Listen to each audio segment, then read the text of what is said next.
The following program is rated TVMA. What you are about to watch contains explicit language, adult themes, violence, and may not be suitable for viewers under 18. Viewer discretion is strongly advised.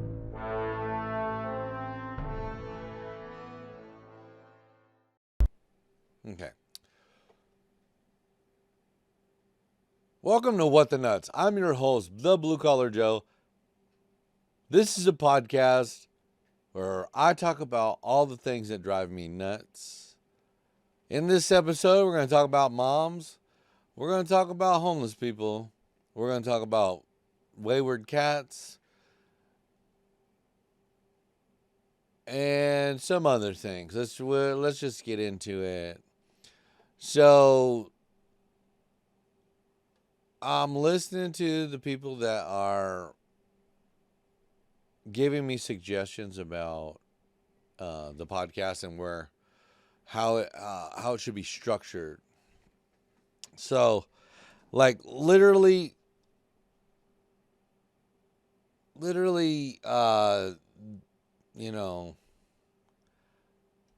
I think I'm doing okay. I don't know. I mean, I don't hear much from you guys. I'd appreciate it if I heard more from you guys. I'd appreciate it if you guys hit that fucking follow button on YouTube. I'd appreciate if you give me an attaboy. Hey, I didn't know that, or hey, fucking that's cool, or whatever. Or hey, I don't want to fucking hear you talk about that shit no more. Hey, I can deal with that too. You're doing great, buddy. Of course I'm doing great. Anyway, so what we're going to do today is we're going to do something a little different. Jesus Christ. Okay. God dang it. I was working in the shop today and I got some dirt in my freaking eye. I was working on a trailer. Where do we go from here? All right, you know what? Let's just jump into it. For those of you who don't know or who do know, here's my stance on moms. Dude, if you got a mom, right, and she's alive, and you're able to talk to her, you need to call her up. You need to tell her how much you love her. You need to tell her what she means to you in your life. If she's a bad mom, okay, fucking, I understand not doing that. All right. But I lost my mom young, so I'm kind of partial to like if you got some shit going on and between you and your mom, man, think about mending it. May for me is a tough time because I don't have a mom. So my mom is with Jesus or Allah or God, whoever you think is the Almighty. Let's see here. So I wanted to talk a little bit today about where Mother's Day came from, right? Because it's like it's this long tradition that everybody celebrates moms, right? And why they celebrate moms. A lot of people have different reasons for celebrating their mom. For me, I don't like celebrating because I don't have a mom, so it's kind of frustrating. It's kind of disheartening. It's seeing other people have good relationships with their moms is one of those things that I kind of I regret. I mean, I miss. I don't regret my mom dying. My mom lost her lost her struggle with cancer. Actually, cancer won. So but people don't like you to put it that way. They like you to say, "Oh, she lost her fight with cancer." No, bitch, cancer won. Shit. Fucking cancer died too, but cancer won. So, anyways, let's talk about Mother's Day and its origins. All right, we're gonna talk about Mother's Day, and if you guys aren't so Mother's Day origins was created by Anna Jarvis. Anna Jarvis. Okay, so my source for this is the History Channel. I I respect what the History Channel does, and they try and put everything in a light. I mean, there are some things that I question, but for the most part, the History Channel is pretty spot on things. Uh, but anyways, Mother's Day, um, started as a day of personal celebration of moms. So like people didn't. It wasn't just like Christmas where everybody celebrates it and whatnot. It was more like of a personal thing. So um, when she first started, um, okay, let me fucking go back up here because let's see here. So the tradition of celebrating moms goes back centuries, like to ancient Roman and ancient Greek times. So let's see here. I know there was something I seen. Uh, okay, Anna Jarvis turns Mother's Day into a national holiday. Okay, so she was the spearhead person. She was like the leading the charge for Mother's Day in let's see in 1905. Anna Jarvis's mom died. Okay, so she lost her mom, and then she was looking around and she found a Philadelphia department store owner named John Wanamaker. And in May of 1908, she organized the first official Mother's Day celebration, and it was attached to this. Uh, it was attached to this store, this retail store, and it was a lot of churches. After gaining financial backing from a Philadelphia department store by a man named John Wanamaker, in May of 1908, she organized her first official Mother's Day celebration at a Methodist church in West Virginia. And that same day, also thousands of people attended a Mother's Day event at one of Wanamaker's retail stores in Philadelphia. So, like, it was already starting to become something commercialized. Like this gentleman from the department store was like, "Ooh, I can see money. I can see dollar signs." So he was on board. He was on board with that. Following the success of her Mother's Day, Jarvis, who remained unmarried and childless her whole life, resolved to see her holiday added to the national calendar. Okay, so basically what she did after that, right, is she wrote a lot of letters. So from 1908 to 1912, she had wrote letters to a lot of prominent newspapers, a lot of prominent politicians, and that way she could get the day moved up to being on the national register. And the reason she said that she wanted to do this was because all of the holidays were all about men. And we needed a holiday to celebrate women.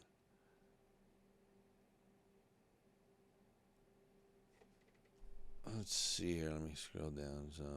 So by 1912, many states, towns, and churches had adopted Mother's Day as an annual holiday. So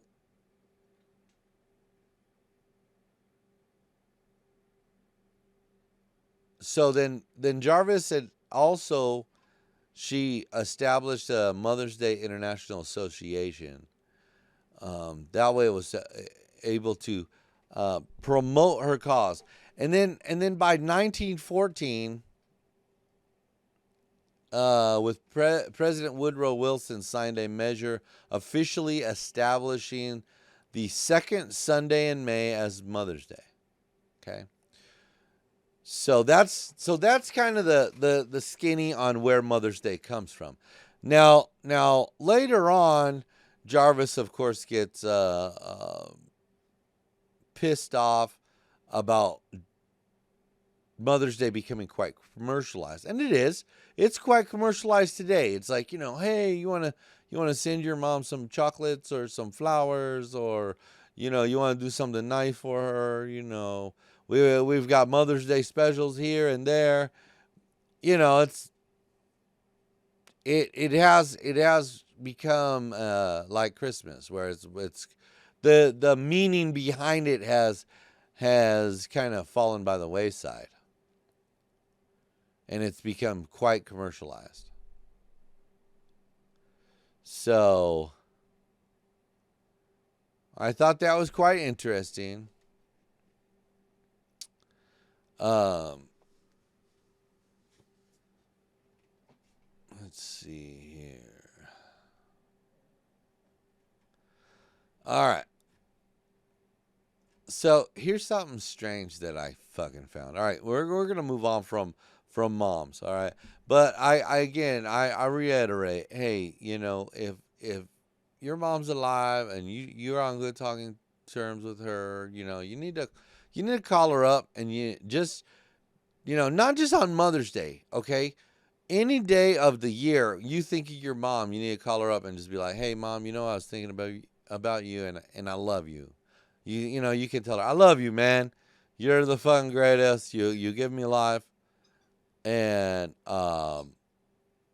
you know, I think yeah, you're the bee's knees, or whatever the case is. I mean, because moms are awesome. All right, moms have hard jobs. Okay, they gotta stay home and clean the house all day. Well, that's back in 1950s. I'm just kidding. I was late 1900s right there. Um. All right, so now let's move on to this other story I found. So this man, I don't remember what his name was.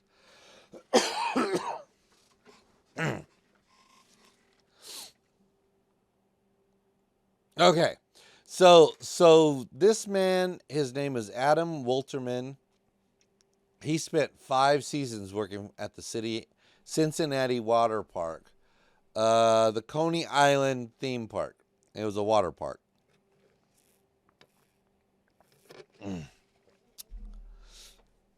All right, so he worked there 5 seasons, right? And he found out that this water park, this defunct theme park, was going to close its doors. Wasn't going to be open no more. And he thought, well, shoot, I think I want to buy this water slide.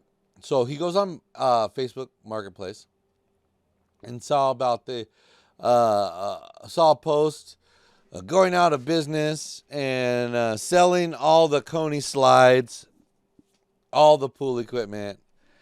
And I looked at it and thought, oh, why not? Why don't I just buy a fucking water slide?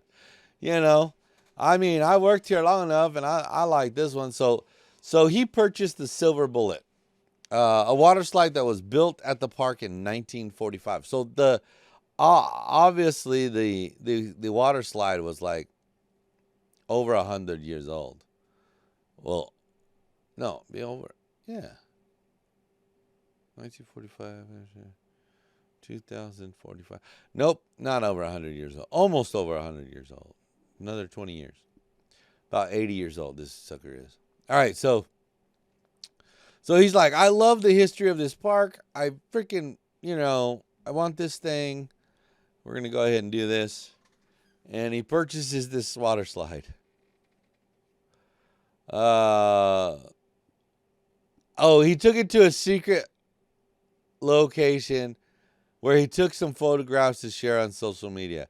So he doesn't advertise where this water slide is because he doesn't want folks breaking in his house or you know going to his farm or wherever he has this water slide and sliding it for free.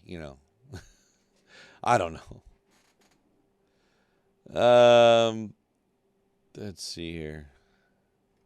That's it. That's it about that story. This story is kind of crazy. The local news station, Channel 12, shows some pictures of a crane picking it up and loading it on a truck. So that's kind of cool. So here's a story that made me freaking go, what the hell is going on? Like, why do people think they can get away with dressing up some dogs and make them think that they're pandas? Because they're not pandas. And these dogs are not nice dogs. I knew somebody who had these dogs. By the way, this story and the story before this one is courtesy of UPI. And I'll try and link all these stories in the description, but I forget. My apologies. Last week I freaking closed all the tabs before I had a chance to copy and paste all the links because I'm a slow kid and I forget stuff. So this is in China. Now in China, one of the Chinese zoos, they took chow chow dogs and disguised them as pandas.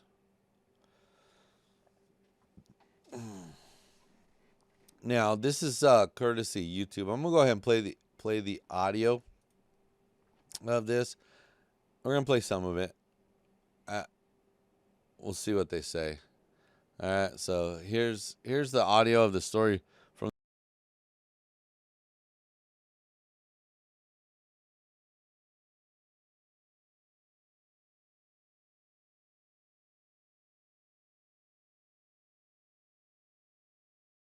All right. So basically, it's a picture, and it's showing that there's puppies. They're dyed like pandas. They've dyed the hairs of these chow dogs. You can tell they're dogs. They're not pandas. So let's see here. This story. I didn't read all this story because I thought, oh, it's fucking crazy. But a spokesperson explained the zoo put the dogs on display because it does not have any resident pandas. But he denied the fur dyeing process was in any way dangerous or harmful to the canines. Well, hell, you don't know if it's dangerous, but you got a bunch of tree hugger, people from different agencies that are like, yeah, it probably does. It probably does.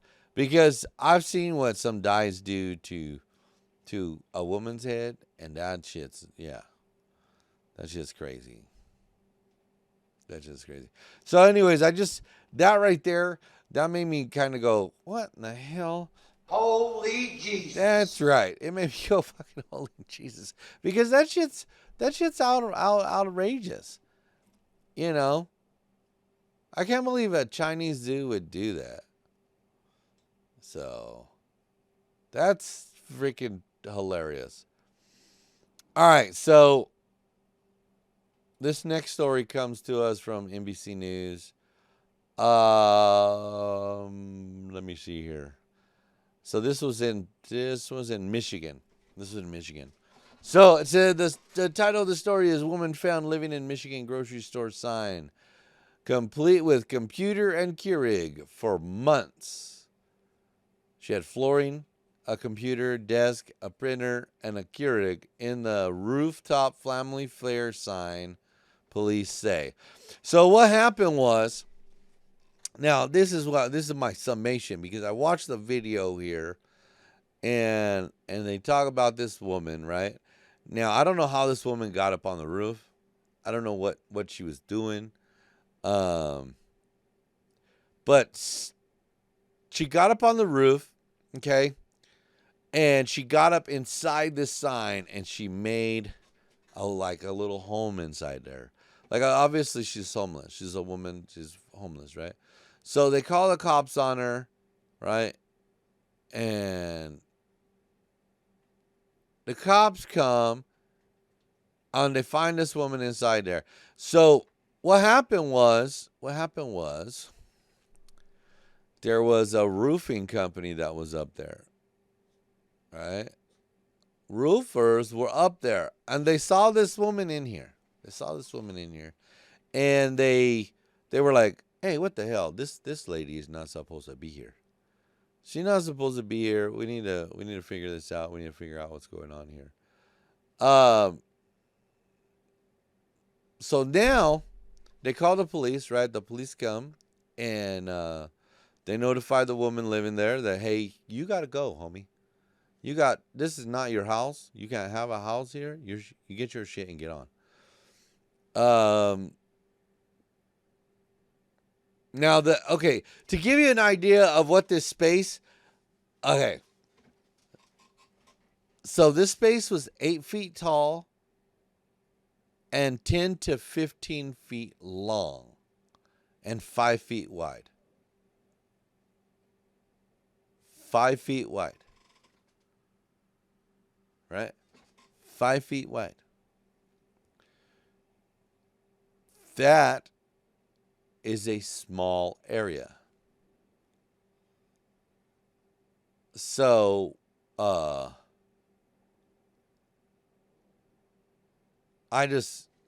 like, she doesn't need much space. You can get her one of those storage containers and convert that shit into a house for her. And she'd be all right with that. She'd be okay with that, I think. I think that would help her.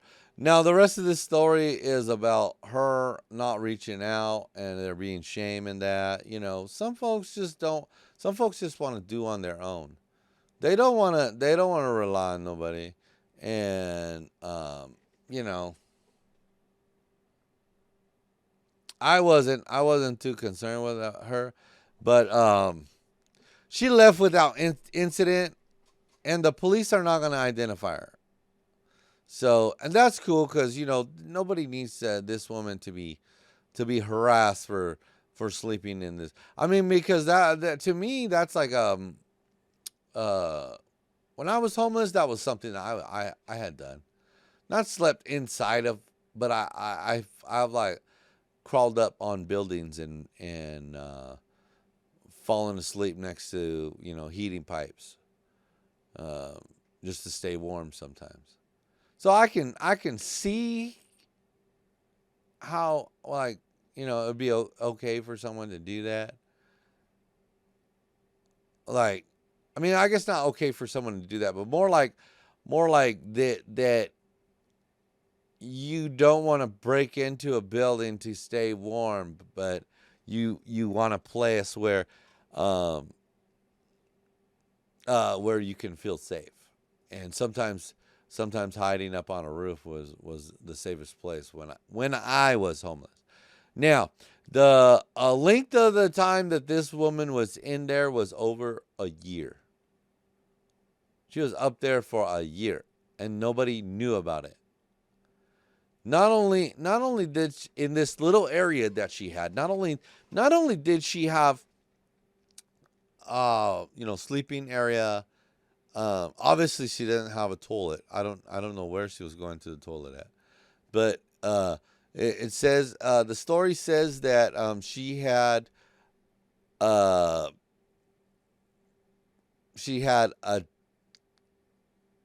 computer, desk, printer, a Keurig, and a pantry of food.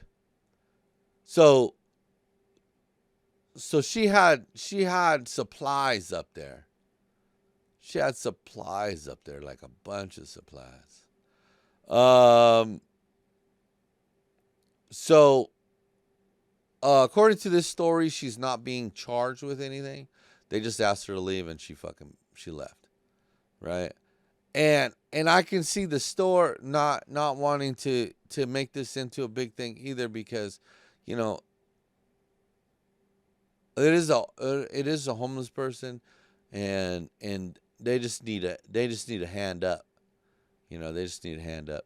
So, this story right here, you know, touched my heart. You know, so You don't need egg, you need Jesus. I know.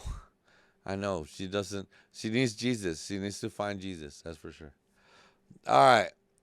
So this story right here. This story right here kind of had me fucking scratching my head, bro. This story right here had me scratching my head. Right? So this is from WTOP News. Like I said, I'll try and put all of these in links to all these stories. If you haven't heard about this is a weird story. And then when I read the story, and then I read like several accounts of the story, I was like, hold on a second. I've got cats. And if my cats were in a fucking box and I start to move shit, these cats would have fucked me up. But there's this cat that got shipped to Amazon in a box. A 6-year-old house cat from Utah to California. Okay? What I want to know is was this intentionally done? I think this was intentionally done. I think they did that shit and did not expect their cat to survive. Because I'm going to tell you, there's no way that I'm fucking closing up a box and my cat being in there without my knowledge. I mean, how dumb are these people?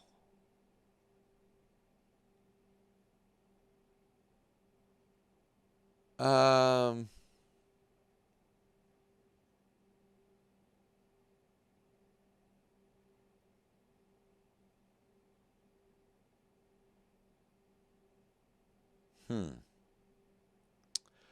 kind of skimming over the story again because, like, I don't believe it. I'm a skeptic when it comes to this one. When it comes to this fucking story with this cat being shipped in a return box back to California, back to wherever Amazon sent it, right? It just seems to me like this is...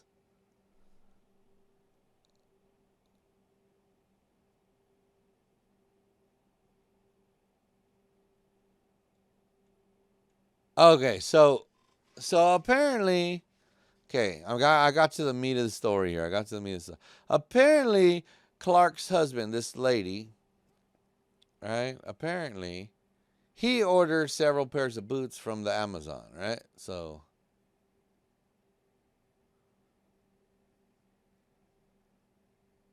okay. And there again, all right, if he had so many pairs of boots, I don't get it. If he had that many, and it was a big box. He says it's a big box. Okay. I'm still going to say this again. My cat, when you get near a box, either one, wants to play, or two, wants to rip your face off. or jumps out and runs away from you. My cat's not letting me fucking put him in a box and fucking close the box. Like, I don't know. Did they knock this cat out? I mean, did the cat, like... So, but anyways, it come to find out that this box ended up in Riverside, California, my hometown, where I was born and raised. And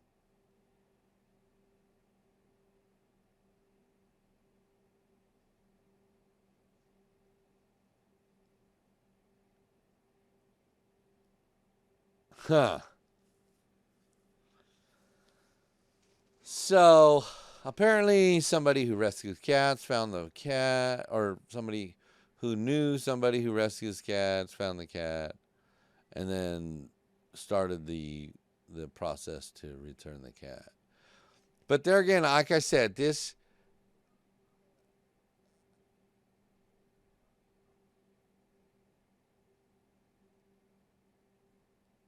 saying that the cat did not meow or anything. Like, I don't know. I find that hard to believe. All right. Well, I think what we're going to do is we're going to stop there, because I thought that that was a good story to stop at. All right.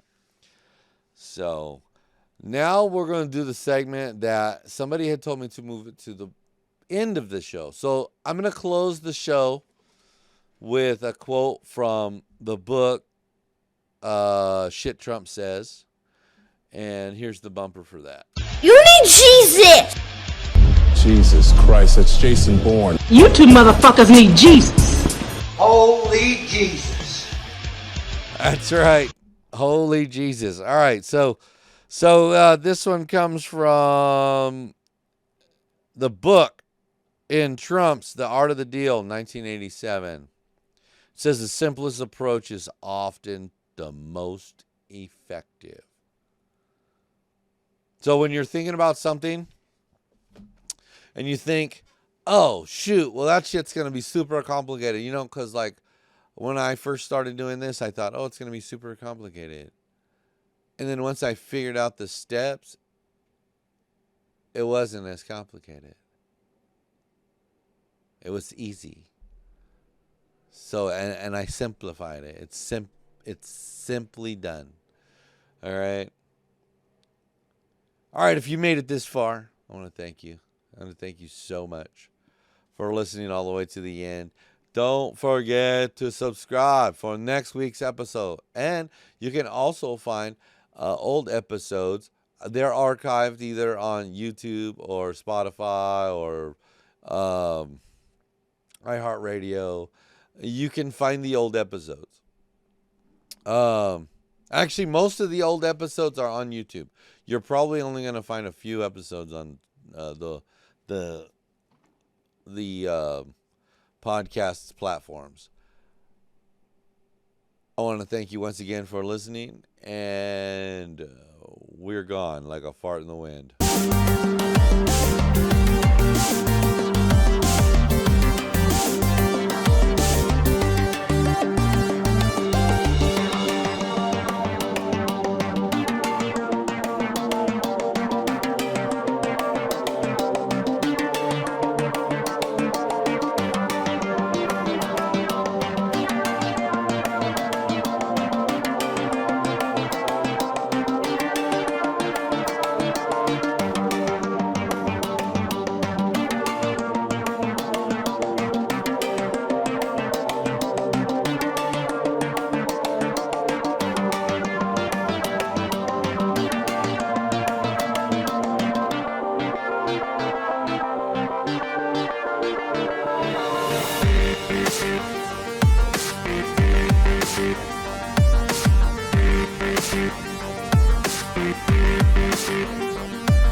heard you've been looking for me, bitch. Here I go.